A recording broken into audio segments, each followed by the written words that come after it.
Hola, profe Laura aquí y bienvenidos a Minecraft en español. I am super excited about today because we're going to see some really cool, helpful phrases.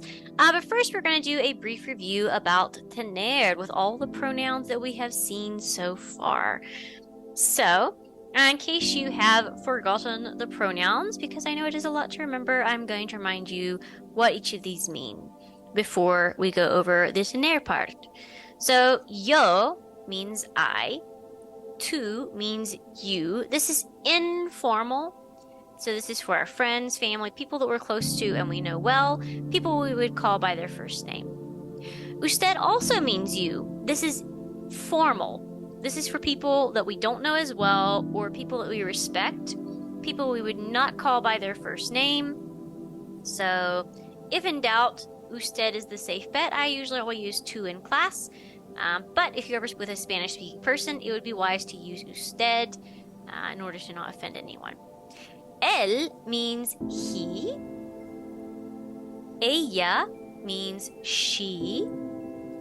Ello means it. Not used quite as much, but it does exist in español. Ustedes is a plural. You think you all or y'all, like in the southern U.S. Ellos means they. But this is for masculine. It is all males or a mix of males and females. Ellas is they, but it is extremely exclusive. It is only females. So these are the pronouns in case you had forgotten them. So take a moment, pause the video, and see if you can remember what form do we use for each of these pronouns. How do we change tener to match the pronouns? And pause the video when you are ready to see the answers.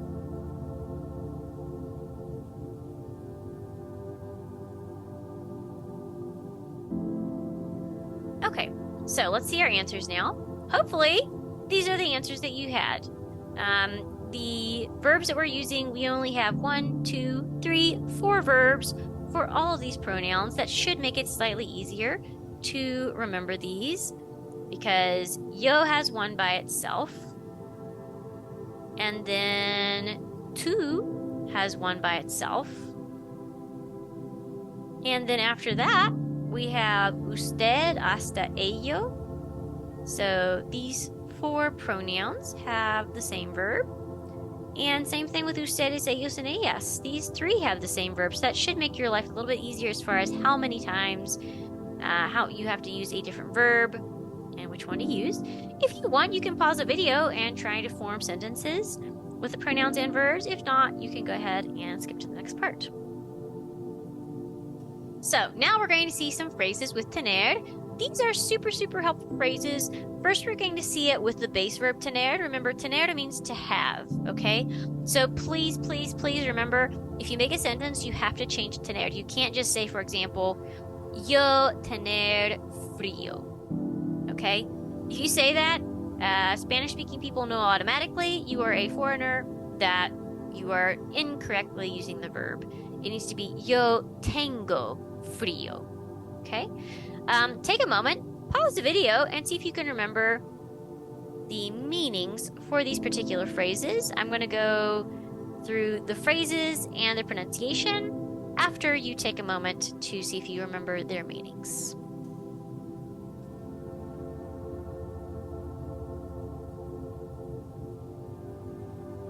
Okay, so tener frío means to be cold. This is weird because in Spanish, this means to have, but we actually use to have with these certain phrases that in English would be to be. I know that's very strange.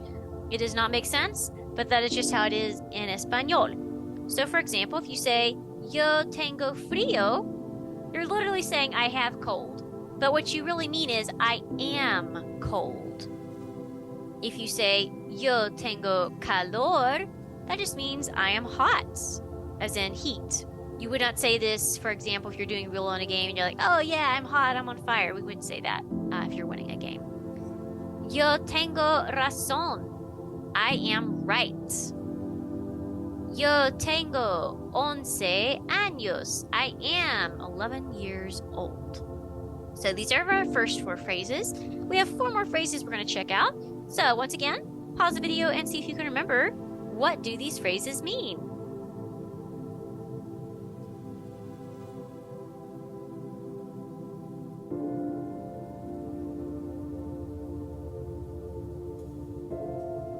Okay, so we have tener hambre is to be hungry. Remember, we do not pronounce the H, so please don't say hambre, it's hambre.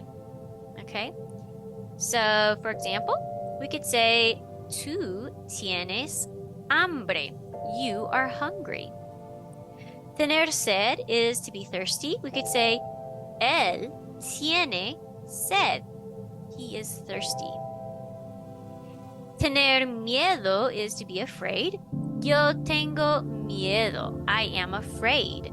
And if you want to be fancier, you could say yo tengo miedo de, so I am afraid of, and then whatever you're afraid of. And our last one, tener prisa is to be in a hurry. Ellos tienen prisa. They are in a hurry. All right.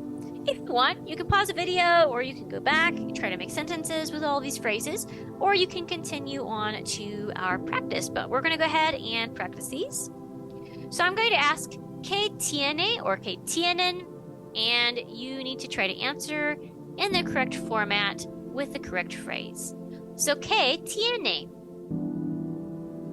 This is to be correct or to be right. Okay, for this particular one, you should have said tiene razón. Tiene razón.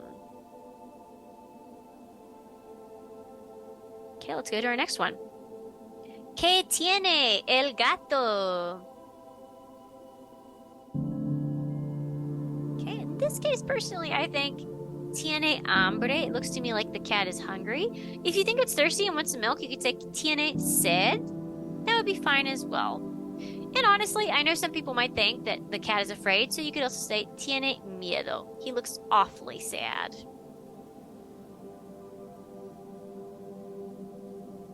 ¿Qué tiene?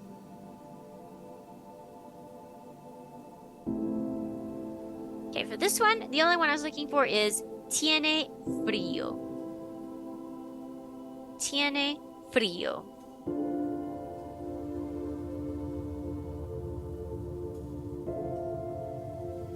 ¿Qué tiene? Okay, this one I'm only looking for tiene miedo. Tiene miedo. All right, we did not see this question in class, but this is ¿cuántos años tiene? So how old is this person who is having a birthday? ¿Cuántos años tiene?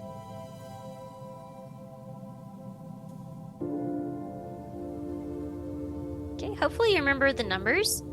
Tiene 5 años. Tiene 5 años. ¿Qué tiene?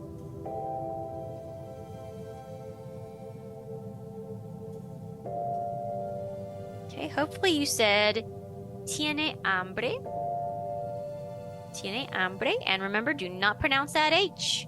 Please do not say hambre. It's hambre. Okay.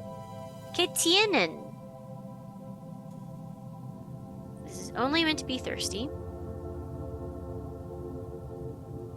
Tienen sed. Tienen sed. They are thirsty. ¿Qué tienen?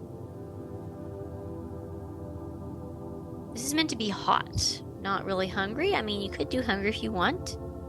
But I would personally say, tienen calor. Tienen calor. They're trying to cool off with a fan and some watermelon. ¿Qué tienen? In case you can't tell, they're in a hurry.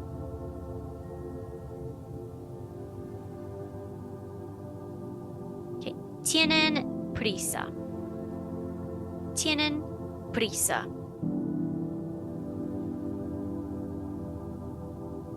Okay. ¿Qué tiene?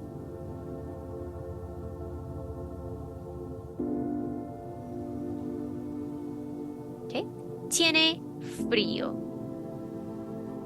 Tiene frío. Okay, muy bien. That was our last one for today. If you got all those, give yourself a pat on the back. That is a lot of work. Ya terminamos. Next month, we are going to see something new. So keep up the good work. Do not forget to keep practicing tener because this is a super useful verb and you will need it for basic conversations. As always, muchas gracias por venir a la clase y nos vemos. Hasta luego.